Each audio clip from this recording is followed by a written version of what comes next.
Hello दोस्तों, welcome back to the another video of Ramsan tutoring.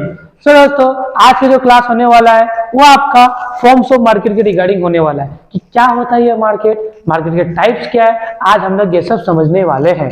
तो दोस्तों बिना किसी देरी के मैं स्टार्ट करता हूँ आपका फॉर्म्स ऑफ मार्केट। सबसे पहले तो हम लोग ये समझते हैं कि भैया मार्केट क्या होता है। सो दोस्तों, मार्केट एक ऐसा प्लेस होता है जहाँ पे बायर एंड सेलर मिलते हैं और किसी भी गुड्स पे डील करते हैं, बार्गेनिंग करते हैं कुछ एक प्राइस पे, तो उसे दोस्तों हम लोग बोलते हैं मार्केट। क्या बोलते हैं दोस्तों? मार्केट। तो मार्केट क्या है बच्चों लोग? तो मार्केट एक ऐसा प्लेस होता है जहां पे दो या दो से ज्यादा लोग बायर एंड सेलर मिलते हैं और किसी भी प्रोडक्ट पे डीलिंग करते हैं, बार्गेनिंग करते हैं किसी भी एक प्राइस पे, तो उसे ही दोस्तों हम लोग बोलते हैं मार्केट। क्या बोलते हैं दोस्तों? मार्केट। तो market is a place where buyer and seller meet and bargaining over a commodity for a price is known as market. And also market can be defined as a simply those buyer and seller of a goods and services who influence the prices known as market. ठीक है, market का बहुत सारा elements होता है। तो market का elements क्या है कि मार्केट का पहला एलिमेंट होता है दोस्तों बायर एंड सेलर, फिर होता है प्रोडक्ट एंड सर्विसेज, प्रोडक्ट और सर्विसेज, फिर होता है bargaining for a price and knowledge about the market conditions and one price for a product or the service at a given time। ये आपका होता है सिंपल वर्ड में कि यही कहलाता है आपका मार्केट। ये इसको हम लोग बोलते हैं मार्केट। अब देखो कि मार्केट का टाइप्स क्या होता है दोस्तों। सबसे पहले समझना है कि हम लोग का मार्केट का टाइप्स क्या होता है। तो मार्केट का टाइप्स का भी समझना बहुत ज्यादा इंपॉर्टेंट हो जाता है कि मार्केट का टाइप्स क्या होता है। तो सबसे पहले दोस्तों कि देखो, सबसे पहला मार्केट होता है परफेक्ट कंपटीशन वाला मार्केट। ये परफेक्ट मार्केट बोले, परफेक्ट कंपटीशन मार्केट बोलो। तो परफेक्ट कंपटीशन में क्या होता है देखो, इसमें क्या होता है कि जो आपका प्राइस होता है वो फिक्स रहता है। ठीक है, प्राइस क्या होता है? फिक्स रहता है। प्राइस इसमें चेंजेस नहीं होता है। इसमें मतलब बायर एंड सेलर प्राइस को इन्फ्लुएंस नहीं कर सकते। मतलब जो भी बायर सेलर होगा ना, सेलर प्राइस को इन्फ्लुएंस नहीं कर सकते। इंडिविजुअल सेलर तो कभी भी प्राइस को बढ़ा या घटा नहीं सकता। अगर वो प्राइस को बढ़ाएगा या घटाएगा तो आउट ऑफ द क्राउड हो जाएगा। ठीक है, तो क्या होता है देखो, it refers to a market condition with the large number of buyer and seller. मतलब ये एक ऐसा मार्केट कंडीशन होता है कि जहां पे लार्ज नंबर ऑफ बायर होंगे, लार्ज नंबर ऑफ आपके सेलर होने वाले हैं, डीलिंग करेंगे होमोजेनियस प्रोडक्ट पे। होमोजेनियस प्रोडक्ट मतलब product are identical and similar type of product. मतलब कि परफेक्ट कंपटीशन में लार्ज नंबर ऑफ बायर होने वाले हैं, लार्ज नंबर ऑफ सेलर होने वाले हैं और डीलिंग करने वाले हैं। Homogeneous product means similar type of product पे, ठीक है, at a price fix by the market. और इसमें प्राइस कौन फिक्स करता है? मार्केट। मतलब सिंपल सा बोलने का मतलब है कि परफेक्ट कंपटीशन क्या होता है दोस्तों। तो परफेक्ट कंपटीशन एक ऐसा परफेक्ट कंपटीशन मार्केट एक ऐसा मार्केट होता है जहां पे buyer, large number of buyer होने वाले, लार्ज नंबर ऑफ सेलर होने वाले और उन लोग डीलिंग करने वाले same type of homogeneous product. ठीक है, प्रोडक्ट पे डील करने वाले हैं और ऐसा और जो भी प्रोडक्ट होगा उसका प्राइस मार्केट फिक्स करेगा, तो उसी को हम लोग बोलेंगे परफेक्ट कंपटीशन वाला मार्केट। ठीक है, देखो इसका features of perfect competition market. पहला फीचर्स होगा दोस्तों large number of buyer and seller. तो देखो इस मार्केट में लार्ज नंबर ऑफ बायर होंगे, लार्ज नंबर ऑफ सेलर होंगे।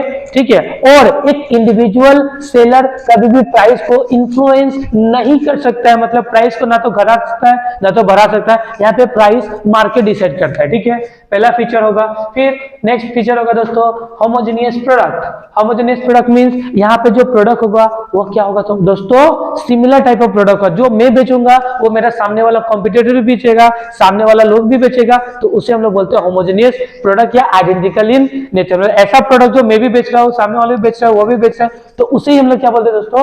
होमोजेनियस प्रोडक्ट बोलते हैं। ठीक है, तो all products are sold in the market are identical means homogeneous और कंसीडर परफेक्ट सब्स्टिट्यूट। जो मैं बेच रहा हूँ सामने वाले बेचेगा, और इस मार्केट में जो भी प्रोडक्ट होता है ना उसका परफेक्ट सब्स्टिट्यूट मार्केट में अवेलेबल रहता है। अगर मेरे पास नहीं तो सामने वाला वही प्रोडक्ट बेच रहा है, तो उसे हम लोग बोलते हैं homogeneous product। consumer perceive no difference between the product of the different seller। मतलब डिफरेंट सेलर जो प्रोडक्ट उसमें ज्यादा डिफरेंस नहीं होता, एकदम डिफरेंस होता ही नहीं है। मतलब ठीक है, होमोजेनियस मींस सिमिलर और आइडेंटिकल इन नेचर। ठीक है। फिर नेक्स्ट क्या होगा दोस्तों, फ्री एंट्री एंड एग्जिट। इस मार्केट में ना दोस्तों एंट्री करना और एग्जिट करना ना एकदम फ्री होता है, हम जब चाहे हम लोग एंट्री कर सकते हैं और जब चाहे हम लोग निकल सकते हैं। फिर नेक्स्ट होगा दोस्तों परफेक्ट इंफॉर्मेशन। परफेक्ट इंफॉर्मेशन का तात्पर्य क्या दोस्तों, तो परफेक्ट इंफॉर्मेशन का मतलब यहाँ पे सेलर एंड बायर का परफेक्ट नॉलेज होता है गुड्स के रिगार्डिंग। मतलब अगर मान लो कि मुझे कोई भी सामान खरीदना है तो मुझे पता है कि उसका दाम कितना होने वाला है, उससे ज्यादा बायर भी सेलर भी दाम ज्यादा नहीं आपसे चार्ज कर सकता है। इसमें बायर एंड सेलर को परफेक्ट नॉलेज होता है गुड्स के बारे में। गुड्स के बारे में गुड्स का प्राइस कितना है, क्वालिटी कैसा है, ठीक है, गुड्स में क्वांटिटी कितना है, परफेक्ट नॉलेज होता है बायर्स को एंड सेलर्स को। देखो लिखा ना, buyers and sellers have perfect and complete information about the price, quality and availability of the goods and services in the market। फिर नेक्स्ट होता है प्राइस टेकर। देखो इस मार्केट में जो भी बायर एंड सेलर होंगे वो प्राइस अपने आप से प्राइस डिसाइड करने वाले नहीं होगा, जो मार्केट प्राइस दिया है उसी को प्राइस को लेने वाले। मतलब यहाँ पे जो भी बायर सेलर्स होंगे ना वो प्राइस जो मार्केट में है वो उसी को लेंगे, वो अपने मन से प्राइस खुद से बनाएंगे नहीं। यहाँ पे क्या होता है, प्राइस टेकर होता है। क्या होता है, प्राइस टेकर। मतलब इंडिविजुअल्स फ्रॉम इस perfectly competitive market are the price taker. मतलब meaning they accept the market determined price as a given. मतलब जो मार्केट में प्राइस चल रहा है उसी को ही प्राइस को लेके सेलर को माल बेचना पड़ेगा, ठीक है। फिर इसमें नो ट्रांसपोर्टेशन कॉस्ट, मतलब गुड्स को लाने तक मार्केट में कोई भी ट्रांसपोर्टेशन कॉस्ट लगता नहीं है। फिर देखो मैंने तुम लोगों को प्रीवियसली क्लासेस में बताया हुआ है कि परफेक्ट कंपटीशन में प्राइस चेंजेस नहीं होते, प्राइस कांस्टेंट रहता है। जब प्राइस कांस्टेंट रहेगा ना तो डिमांड कर्व स्ट्रेट, मतलब डिमांड कर्व क्या बनेगा तुम्हारा, एकदम स्ट्रेट बनेगा। ये होगा ये डिमांड कर्व। देखो अगर देखो इसका डिमांड कर्व ऐसे क्यों बना, अगर प्राइस इसमें हल्का का चेंजेस होगा ना, अगर मान लो कि हम लोग सब सेम टाइप ऑफ प्रोडक्ट बेच रहे हैं, ठीक है, हम लोग सब सेम टाइप ऑफ प्रोडक्ट बेचे, जैसे कि मान लो कि फोटो कॉपी तुम लोग निकालने जाते हो ना, पासपोर्ट साइज फोटो, तो 20 रुपए में 4 फोटो निकलता है, मेरे पास भी निकल रहा है, सामने वाला भी बेचता है, सामने वाला भी बेचता है, तो सब 20 रुपए में 4 फोटो ही निकाल के, मार्केट रेट फिक्स किया हुआ है। लेकिन अगर कोई आदमी मान लो 4 फोटो 10 रुपए में निकाल के देगा तो सब उसके पास चले जाएंगे, नहीं चलेंगे। मतलब प्राइस में थोड़ा भी चेंजेस होगा तो सब उसके पास शिफ्ट हो जाएंगे। मतलब प्राइस में हल्लू चेंज, डिमांड में बहुत ज्यादा चेंज, ये होता है तुम्हारा इनफिनिटी तक होता है। बट इसमें जो प्राइस चेंज करता है तो वो बहुत बाद में उसको मार्केट से हटा दिया जाता है, क्योंकि ये मार्केट के खिलाफ है, ठीक है। इसलिए इसमें डिमांड कर्व क्या होता है, प्राइस में हल्लू चेंज। देखो प्राइस में ज्यादा चेंज नहीं होगा, प्राइस में थोड़ा भी चेंज होगा ना तो डिमांड कर्व बहुत ज्यादा से चेंज होगा। और याद रखना परफेक्ट कंपटीशन में प्राइस चेंजेस नहीं होता, प्राइस हमेशा क्या होता है, कांस्टेंट रहता है। क्या होता है, मैक्सिमम केसेस में कांस्टेंट रहने वाला है, लेकिन प्राइस में थोड़ा चेंजेस होता है ना तो डिमांड में बहुत ज्यादा चेंजेस आ जाता है, इनफिनिटी जाएगा, ठीक है। फिर नेक्स्ट होगा आपका मोनोपोली कंपटीशन। देखो मोनोपोली मार्केट एक ऐसा मार्केट होता है जहां पे क्या होगा, स्मॉल मतलब मोनोपोली मार्केट एक ऐसा मार्केट होगा जहां पे एक सिंगल सेलर होगा and large number of buyers होने वाले।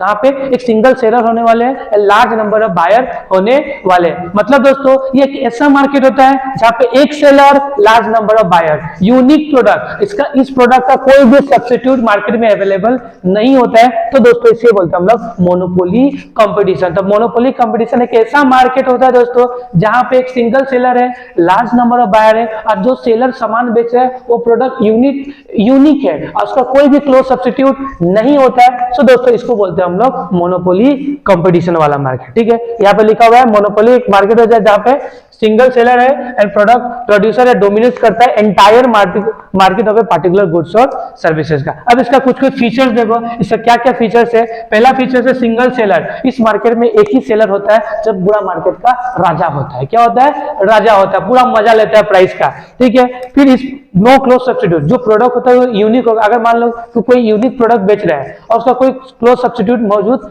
कभी भी नहीं होता है। कोई यूनिक प्रोडक्ट बेचेगा उसका क्लोज सब्स्टिट्यूट बनाने में बहुत टाइम लगेगा, लेकिन वह उस टाइम में पूरा पैसा छाप लेगा। तो इस प्रोडक्ट का कोई भी क्लोज सब्स्टिट्यूट मार्केट में अवेलेबल नहीं होता है। फिर मार्केट पावर मींस यहाँ पे जो भी मोनोपोलिस्टिक सेलर होता है वो पूरा मार्केट को कैप्चर करके रखता है, ठीक है। क्योंकि वो जो भी देखो यहाँ पे क्या लिखा हुआ है कि market power means the monopolist has a significant market power and control over the market। मतलब मोनोपोलिस्टिक जो होता है वो significant market power होता है, पूरा मार्केट को कंट्रोल करके रखता है। It can influence the price of the product by adjusting the quantity supply. ये जो प्रोडक्ट के प्राइस को या तो बढ़ा सकता है या तो घटा सकता है क्वांटिटी सप्लाई के हिसाब से, ठीक है। इसलिए इसको मार्केट पावर इसके पास बहुत ज्यादा होता है। In the other market structure price typically determined by the market force. देखो अदर मार्केट के परफेक्ट कंपटीशन वाला मार्केट था, उसमें प्राइस कौन डिसाइड किया था दोस्तों, उसमें मार्केट, बट इसमें सेलर, ठीक है।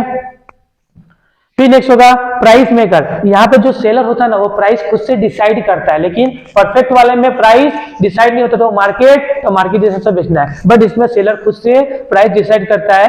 ठीक है। फिर बैरियर्स टू एंट्री, इस मार्केट में ना दोस्तों एंट्री करना ना बड़ा हार्ड है, इसमें एंट्री करना पॉसिबल नहीं है, क्योंकि प्रोडक्ट नया होगा तो चलेगा, प्रोडक्ट नया नहीं तो एंट्री करना पॉसिबल नहीं है। ठीक है। यूनिक प्रोडक्ट, इस मार्केट में जो प्रोडक्ट होता है ना दोस्तों बहुत यूनिक होता है। क्या होता है? यूनिक, उसका कोई क्लोज सब्स्टिट्यूट नहीं होता है। फिर नेक्स्ट कंट्रोल ओवर सप्लाई। अब देखो कंट्रोल ओवर सप्लाई, जो सेलर होगा ना वो उसका अपने मन से सप्लाई करेगा मार्केट में। अगर देखेगी कि प्राइस ज्यादा तो सप्लाई ज्यादा करेगा, प्राइस गिरने लगा तो अपने हिसाब से क्या करेगा, वो सप्लाई करता है। मतलब पूरा कंट्रोल किसके पास रहता है? सेलर के पास रहता है। फिर और कुछ पॉइंट है, तुम लोग ये पढ़ लेना। अब हम लोग इसका थोड़ा डायग्राम देखते हैं। देखो याद रखना, समझना मेरा बात। जो मोनोपोलिस्टिक मार्केट होता है ना, यहाँ पे डिमांड इसका जो होता है ना वो लेस देन 1 होता है। इलास्टिसिटी ऑफ डिमांड होगा ना वो लेस देन 1 होता है। क्यों होता है? क्योंकि इसमें लेस इलास्टिक होता है। ऐसा क्यों? क्योंकि देखो अगर मान लो इसमें प्राइस ज्यादा के भी चेंजेस आएगा, जब प्राइस बहुत बढ़ भी गया तो हमको तो सामान वो लेना पड़ेगा, क्योंकि वो उसका कोई क्लोज सब्स्टिट्यूट मार्केट में अवेलेबल नहीं है। जब मार्केट में कोई क्लोज सब्स्टिट्यूट नहीं, उसका प्राइस घटे या तो बढ़े, डिमांड जितना है उतना होगा, या तो थोड़ा सा कम हो गया तो डिमांड थोड़ा सा बढ़ेगा, ज्यादा का बढ़ने वाला नहीं है। ठीक है। तो यहाँ पे देखो प्राइस में ज्यादा का चेंजेस आएगा, लेकिन डिमांड में उतना का चेंजेस नहीं आएगा। मतलब प्राइस में ज्यादा का चेंजेस आएगा और डिमांड में थोड़ा चेंजेस आएगा। इसको बोलते हैं हम लोग कौन सा market? Monopoly market. Monopoly market मतलब प्राइस में ज्यादा का चेंजेस, डिमांड में थोड़ा का चेंजेस। डिमांड में उतना चेंजेस नहीं होगा, क्योंकि वो सामान हमको प्राइस बढ़ेगा भी तो लेना है, प्राइस घटने से भी लेना है, क्योंकि वो प्रोडक्ट उसका कोई क्लोज सब्स्टिट्यूट नहीं है। ठीक है। जैसे कि इंडियन रेलवे, अब इंडियन रेलवे का कोई क्लोज सब्स्टिट्यूट है, अगर प्राइस का बढ़े या प्राइस घटे आपको जाना है तो जाइएगा। अगर मान लो कि प्राइस बहुत ज्यादा बढ़ गया तो आप लोग मान लो कि पोस्टपोन कर लेके इस महीना नहीं जाना है, अगले महीना जाएंगे कि जब प्राइस कम होगा। ठीक है। मान लो कि अगले महीना भी उतना प्राइस कमा नहीं, तो आपको जाना है तो जाना ही होगा ना, तो इसका कोई क्लोज सब्स्टिट्यूट नहीं है। इसीलिए इस मार्केट में जो डिमांड कर्व होगा वो क्या बनता है? स्टीपर टाइप में बनता है। ठीक है। फ्लैटर नहीं बनेगा, स्टीपर बनता है। क्या बनता है दोस्तों? स्टीपर, क्योंकि प्राइस में ज्यादा का चेंजेस, डिमांड में थोड़ा का चेंजेस, ये होता है तुम्हारा मोनोपोलिस्टिक डिमांड कर्व। जैसे कि देख ले, फिर से मैं बता देता हूँ। देखो यहाँ पे डिमांड कर फिर से ड्रॉ करके बता देता हूँ कि तुम लोग ड्रॉ कैसे करोगे। यहाँ पे थोड़ा सा देखने में समझने में प्रॉब्लम हो सकता है, बट मैं बता देता हूँ। वाई एक्सिस, यहाँ पे एक्स एक्सिस। ठीक है। ये मान लो ओरिजिनल पी, यदि ओरिजिनल क्वांटिटी, मान लो प्राइस में इतना का चेंजेस है, P1 यहाँ से, लेकिन डिमांड में इतना का चेंजेस है। प्राइस में ज्यादा चेंज है, डिमांड में कम, तो ये होगा आपका मोनोपोली वाला मार्केट। ठीक है। फिर नेक्स्ट आपका मोनोपोलिस्टिक मार्केट। देखो मोनोपोलिस्टिक मार्केट आपका दोनों एलिमेंट लेता है, मोनोपोली का भी लगता है एंड परफेक्ट कॉम्बिनेशन, दोनों के एलिमेंट को जब मिला देंगे ना तो मोनोपोलिस्टिक मार्केट क्रिएट हो जाता है। ये क्या करता है? ये मार्केट थोड़ा सा एलिमेंट मोनोपोली वाला ले लेता है, थोड़ा सा परफेक्ट वाले को मिला के ये मोनोपोलिस्टिक मार्केट बना लेता है। तो देखो मोनोपोलिस्टिक मार्केट भी एक ऐसा मार्केट होता है जहां पे आपका लार्ज नंबर ऑफ बायर होंगे, लार्ज नंबर ऑफ सेलर होंगे। ठीक है। और उस प्रोडक्ट का सब्स्टिट्यूट मिलता है, सब्स्टिट्यूट अवेलेबल है। ठीक है। देखो लेकिन जो भी देखो, अगर मान लो कि देखो टूथपेस्ट, अब टूथपेस्ट बहुत सारा कंपनी बनाती है, नहीं बनाती है, बहुत सारा कंपनी बनाती है। ठीक है। पतंजलि भी बना रही है, कोलगेट का तो खुद ही है, पेप्सोडेंट है, डाबर है। तो देखो सब तो बेच रहे हैं टूथपेस्ट, लेकिन किसी के टूथपेस्ट में नमक है, किसी के टूथपेस्ट में नमक नहीं है। प्रोडक्ट डिफरेंशिएट है ही नहीं है, सबका क्वालिटी प्रोडक्ट क्या है? अलग अलग है।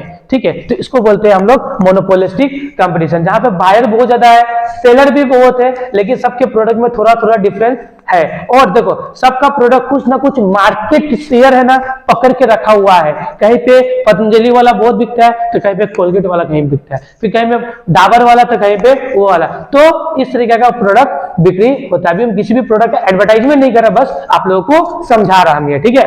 तो monopolistic market and also known as the monopolistic competition, it is a market structure that combines the element of both monopoly and perfect competition. In a monopolistic market there are the multiple firm, ये में बहुत सारे form मिलने वाले हैं competing, but each firm sells product is differentiated from the product of its competitor। मतलब देखो यहाँ पे तो सेलर बहुत सारे मिलेंगे, लेकिन हर का प्रोडक्ट दूसरे से क्या होने वाला है? अलग होने वाला है थोड़ा थोड़ा। ठीक है।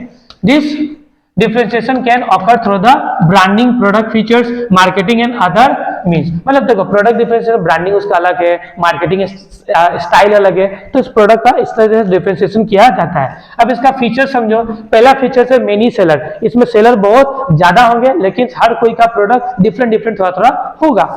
हालांकि सब बेच रहे टूथपेस्ट है, किसी के टूथपेस्ट में नमक है, किसी के टूथपेस्ट में पुदीना और धनिया है। ठीक है। इस तरीके से। ठीक है। फिर नेक्स्ट क्या तुम्हारा? Product differentiation. अब बोला ही ना, प्रोडक्ट डिफरेंशिएशन मतलब किसी का ब्रांडिंग करने का तरीका अलग होगा, सेलिंग करने का तरीका, ब्रांडिंग होगा अलग, एडवर्टाइजमेंट होगा, फिर अदर कैरेक्टरिस्टिक्स होगा जो प्रोडक्ट को डिफरेंट बनाते होगा अदर प्रोडक्ट से, तो उसे हम लोग प्रोडक्ट डिफरेंशिएशन बोलते हैं। फ्री एंट्री एंड एग्जिट, तो भैया इसमें भी एंट्री करना एंड एग्जिट करना तो एकदम फ्री है। Some degree of market power, हर कोई के पास कुछ मार्केट पावर रहता है जो प्राइस को इन्फ्लुएंस कर सकते हैं, ठीक है।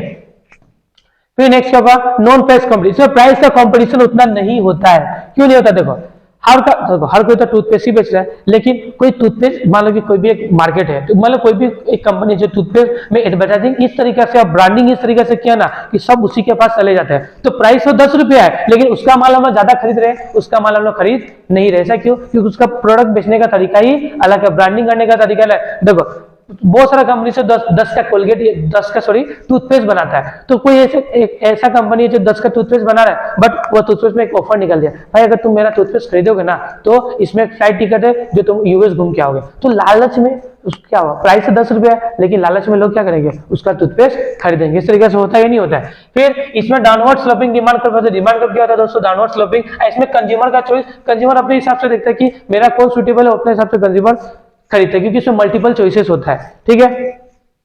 मल्टीपल फोन्स होता है, कंज्यूमर का चॉइसेस भी मल्टीपल्स होता है।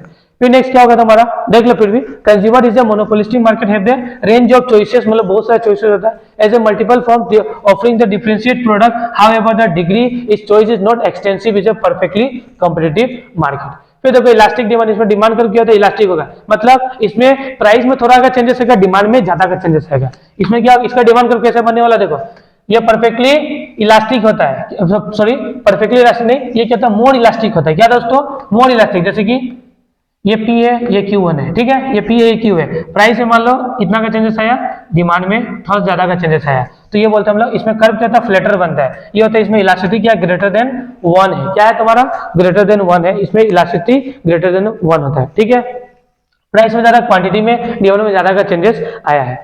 फिर लास्ट वाला मार्केट है आपका ओलिगोपोली मार्केट। तो ओलिगोपोली मार्केट एक ऐसा मार्केट होता है जहां पे फ्यू नंबर ऑफ सेलर्स होंगे, एकदम सेलर कम होंगे, लेकिन उनका मार्केट शेयर बहुत बड़ा होता है, ठीक है। तो ओलिगोपोली मार्केट क्या होता है, एक ओलिगोपोली मार्केट एक ऐसा मार्केट होता है दोस्तों जहां पे फ्यू नंबर ऑफ सेलर होंगे, few number of large seller होंगे, ठीक है, और डीलिंग करेंगे डिफरेंट टाइप ऑफ प्रोडक्ट। देखो मतलब इसका परफेक्ट एग्जांपल होता है आपका ऑटोमोबाइल, जो कार वार बनाता है ऐसा इंडस्ट्रीज, तो बहुत सारे इंडस्ट्रीज है जो कार वार बनाते हैं, ठीक है, लेकिन हर कोई का प्रोडक्ट दूसरा से अलग होता है ना, लेकिन ऐसे इंडस्ट्रीज को हम लोग काउंट कर सकते हैं, कितने कार बनाने लगे कंपनी को, उसको इजीली हम लोग फिंगर्स में काउंट कर सकते हैं, काउंटेबल है। लेकिन परफेक्ट वाले में काउंटेबल नहीं था, इसमें लेकिन काउंटेबल है, इंडस्ट्रीज को हम लोग काउंट कर सकते हैं विदाउट किसी एनी प्रॉब्लम। तो ऐसी इंडस्ट्रीज को हम लोग बोलते हैं आपका ओलिगोपोली मार्केट। तो देखो oligopoly market is a structure characterized by the small number of large firms dominating the market, ठीक है। In oligopoly market and action of the one firm can significantly impact the